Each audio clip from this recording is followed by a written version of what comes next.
What's going on, everybody? Good afternoon. Hope you're doing all right today. We've got some news from the team. Just a few little housekeeping items that I want to go over here real quick.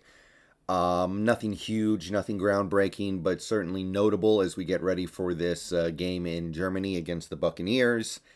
And there's some pretty interesting storylines going on right now with this team. Most of it is good news. This first one isn't really good news, but it's also kind of frivolous. It's more on the frivolous side of things.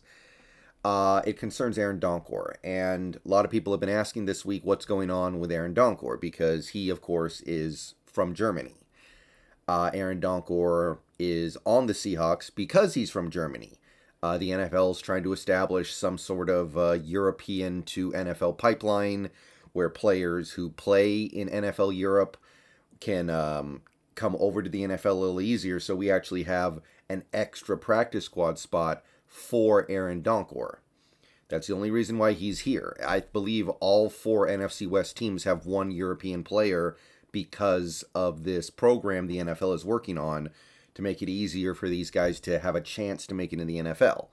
So a lot of people have said, well, Aaron Donkor is from Germany. He's here because he's from Germany, and we're playing a game in Germany. So therefore, is Aaron Donkor going to be able to play against the Buccaneers in this game? And the answer is no. The Seahawks thought about elevating Aaron Donkor off the practice squad, but they can't do it. Probably Joshua Onujiogu is going to take one of the practice squad elevations, and the other one we don't know yet. But you only have so many, right? You can't just elevate somebody because of a reason like, oh, the game is in Germany and he's from Germany. Can't do that. So the team apparently, or it's implied that the team asked the league to be able to add him as like a third practice squad elevation, I believe, but the league wasn't okay with that.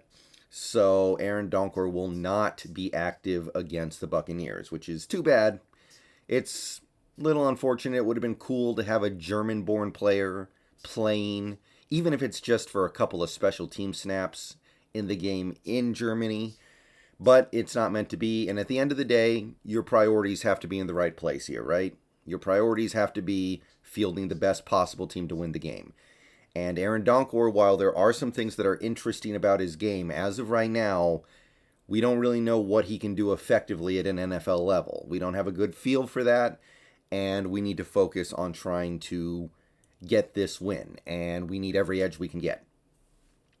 So, no Aaron Donkor. Also, no Tre Brown. But the news here is actually pretty good. Tre Brown is ready to play per Pete Carroll. So, Tre Brown, healthy, ready to go, but they want to give him the bye week. So he's going to be off this week and the next week. And they've decided they'd rather not play him in this Tampa Bay game, knowing that he gets an additional week off if he takes this week off. So after the bye week, we should be getting Tre Brown back, and he'll be 100% just ready to go, recovered from the injury, and the news should all be good. So that's exciting.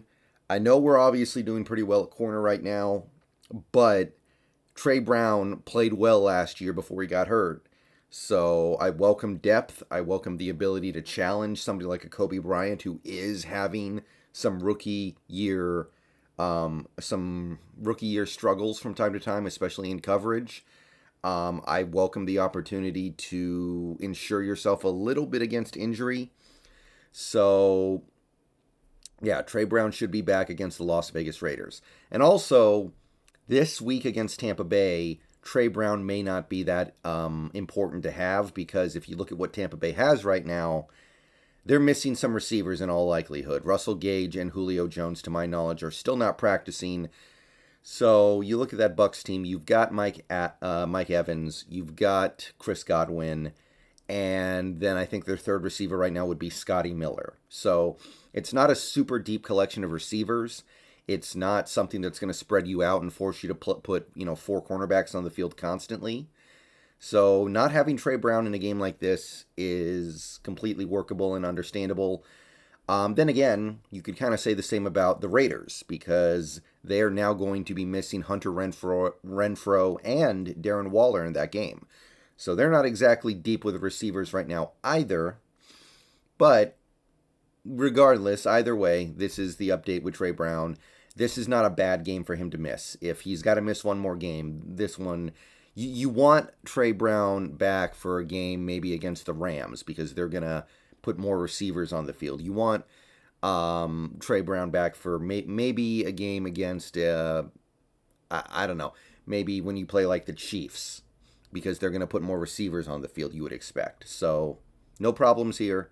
Tre Brown will be back after the bye. They're just giving him another game off because of the bye week.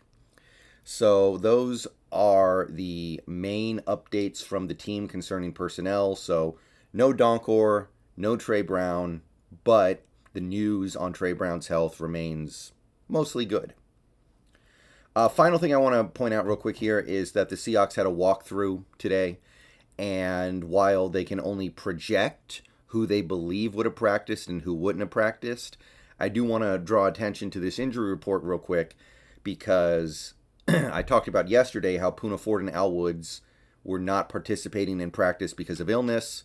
It is believed that if the team had practiced today, Poona Ford and Al Woods would have been full participants. So you look at the injury report and you see the only guy who didn't practice or would not have practiced today is Gillespie, who we already know is out for the year. Everyone else participated in practice, and the only two guys who would have been limited, theoretically, are Goodwin and Neal. Regardless, if they're participating in practice on Thursday, very good chance that they're able to play on Sunday. So, bottom line is this team is about as healthy as you can get right now. Yes, Jamal Adams, obviously on IR. Yes, there are one or two players you could point to say, hey, I wish we had that guy, like Tre Brown. Good example there. And some of these guys are not going to be fully ready to play in this game. But this is about as good as it gets for Week 10. So, good news, right? These are the kinds of injury reports that you don't mind looking at in the middle of the season. And you'll notice Lockett and Metcalf not even listed in the full participation category, which means that according to the estimate at least, they're not even really considered to be injured at this point. So that's awesome news. Noah Fant, also removed from the list, by the way. Great news. Very exciting. Very hopeful this team is starting to get healthy at just the right time. So, no excuses this weekend, I guess, is what I'm trying to get at here. All right, so those are the updates. Some interesting stuff. Little bit of bad news with Donkor, but it's not really significant to the team. It's just kind of significant to him personally, I guess. Apparently, he will be carrying the flag onto the field at the before the game starts, so that's cool. But yeah, excited to get Tre Brown back in a couple weeks. Excited to know that Ford and Woods look like they're going to be fine, and the team looks good. All right, I'll see you guys later on today. Go Hawks. Gonna jump on Twitch pretty soon here to do some God of War. So if you want to come watch that, come tune in, and I will see you there, hopefully. Go Hawks.